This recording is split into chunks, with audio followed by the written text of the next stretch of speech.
उम्मीद करता हूँ कि आप सब खैरियत से होंगे। अच्छा, कल रात की एक कारगुजारी मैं आपको सुनाना चाहता हूँ। कल रात को हुआ ये कि अक्सर मुझे रात को एटीएम मारने की ज़रूरत पड़ती है, तो एटीएम के पास कोई होता नहीं है रात को, कोई गार्ड वार्ड ऐसी सहूलत कोई है नहीं। तो फिर मैं क्या करता हूँ, मैं किसी हॉस्पिटल के अंदर से एटीएम मारता हूँ जहाँ पे एटीएम मशीन्स अंदर होती हैं, और तो वो सिक्योर होता है, वहाँ पे हॉस्पिटल के बाहर गार्ड वार्ड खड़े हुए होते हैं। तो कल रात को जब मैं एटीएम मार रहा था, ये क्लिनिक से ना रात को यहाँ से मारता हूँ मैं एटीएम, नॉर्थ नाज़िमाबाद में। तो यहाँ से एटीएम मैं कल मार रहा था, तो एक आदमी मेरे पास आया, बोला यार अहमद भाई फ़ैन है आपके यार, मतलब शो वो देखते हैं। तो मैंने बोला यार बहुत बहुत शुक्रिया। कह रहे यार मेरे वालिद साहब भी आपके बहुत बड़े फ़ैन हैं, लेकिन उनका एक हफ़्ते पहले उनका एक्सीडेंट हुआ है, तो वो अभी अंदर हॉस्पिटल में ही है, आप उनसे मिलना चाहेंगे? तो मैंने बोला ज़रूर यार, अब मतलब मरीज़ की अयादत करना तो सवाब का काम भी है। तो मैं उनसे मिलने गया फिर अंदर।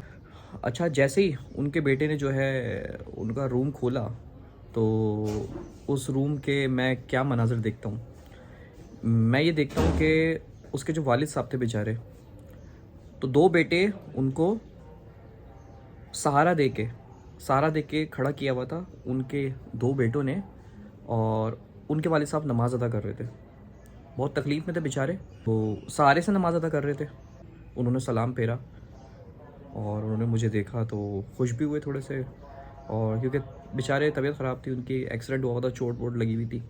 मुझे कहने लगे आप बहुत अच्छा काम कर रहे हैं, फ़लाना डिमाका ईटीसी। मैंने बोला जी जी सर, बहुत बहुत शुक्रिया, आप लोग की वजह से तो हमारा शो चल रहा है, लोग देख रहे हैं। तो फिर मैंने उनको बोला कि मैंने कहा सर मतलब नमाज आप बाद में भी पढ़ सकते हैं फ़िट होके, इतनी तकलीफ़ में आप नमाज़ पढ़ रहे हैं, मतलब बाद में पढ़ लिएगा, क्योंकि अभी तो आप एक्सीडेंट में है ना, अभी तो आपकी तबीयत ख़राब है। तो उन्होंने मुझसे एक बात बोली कि बेटा, नमाज किसी सूरत माफ़ नहीं है। मेरा तो मतलब रोंगटे खड़े हो गए, मतलब ये बात सुन के ना।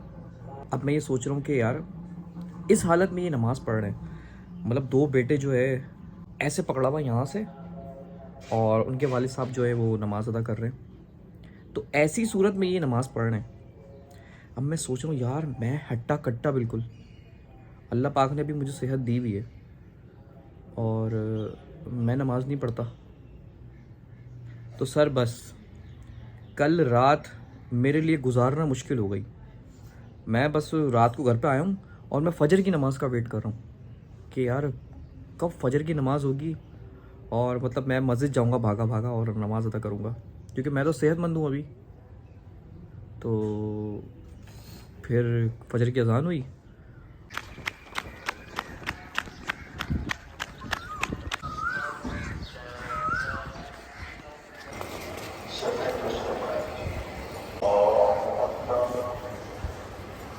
और फिर नमाज़ अदा की, और फिर अल्लाह का शुक्र अदा किया कि यार अल्लाह पाक ने जो है आज फ़जर की नमाज़ बाजमात पढ़वा दी।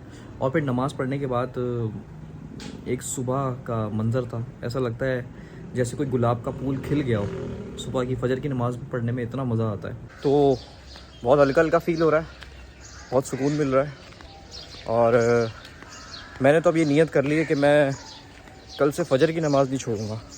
फिर एक अफ़सोस हुआ मुझे यार कि मतलब इतनी ज़बरदस्त सारी चीज़ें हैं, नमाज़ पढ़ने में इतना मज़ा आया, और मैं इस टाइम सो रहा होता हूँ, मतलब जिस टाइम ये नमाज़ हो रही है इस टाइम मैं सो रहा होता हूँ। तो अफ़सोस हुआ मुझे। तो ये है कि वीडियो बनाने का मकसद ये है कि नमाज किसी सूरत माफ़ नहीं है, चाहे आप दुनिया में जो भी काम कर रहे हैं, कहीं भी हैं, नमाज माफ़ नहीं है, नमाज आपको अदा करनी पड़ेगी। उस पेशेंट को देखें ना, वो बेचारा दो अपने बेटे उसको खड़े किए हुए थे और वो नमाज़ अदा कर रहा था। तो बस यही इस वीडियो का मैसेज यही है कि बस नमाज ना छोड़ें। बहुत बहुत शुक्रिया।